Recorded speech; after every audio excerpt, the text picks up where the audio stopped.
Hi, I'm Quincy. This is my patient Maddie, and this is my bony palpations.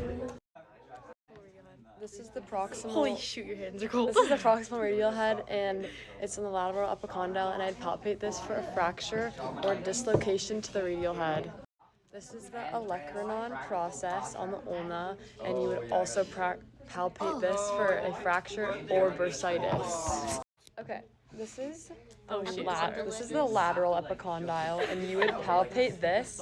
It's on the outside bump of the elbow, same with the proximal radial head, and you would palpate this for lateral epicondylitis and tennis elbow. And then this is the medial epicondyle, and you would palpate this on the inside bump of the elbow for little league elbow, medial epicondylitis, and golfer's elbow.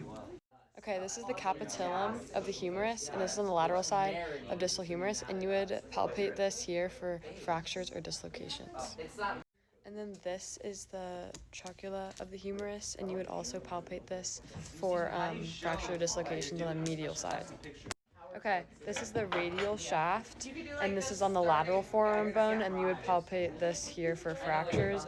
And then this side's the ulnar shaft, and you would palpate this on the medial also for fractures. Okay, this is the ulnar head, and you would palpate here at the end of the ulna, and you palpate this for fracture.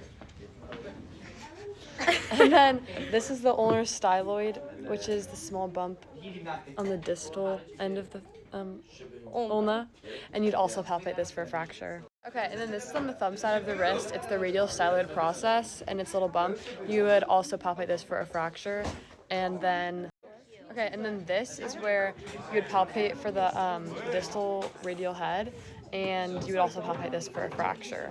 Okay, this is the distal radial ulnar joint, and you would palpate this right in between the ulna and the radius on the wrist, and you'd palpate this for a sprain.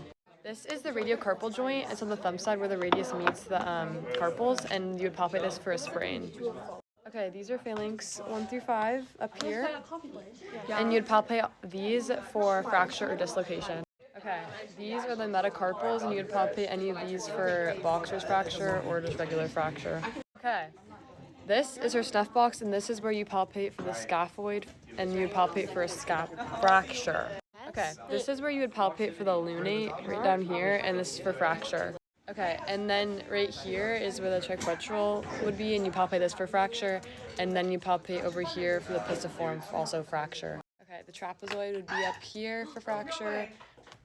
Trapezium would be here for fracture, you'd palpate, and then capitate is also here. Wait. Okay, and then the hook of the hamate is also over here, and you'd palpate for fracture as well. Okay, and then your metacarpal phalangeal joints are your knuckles, and you would palpate for sprain, dislocation, or fracture. Okay, then this is your proximal interphalangeal joint, and you would palpate for sprain, dislocation, or fracture as well, and it's the most proximal joint on the finger. Okay, and this is where you would palpate for the carpometacarpal joint. It's where the carpals meet the wrist and the fingers, and it's for sprain, dislocation, or fracture. Okay, for the UCL ligaments, it's on the medial side of the thumb, and this would be for a sprain. It'd be like here, you palpate here, and then here, like here, and here.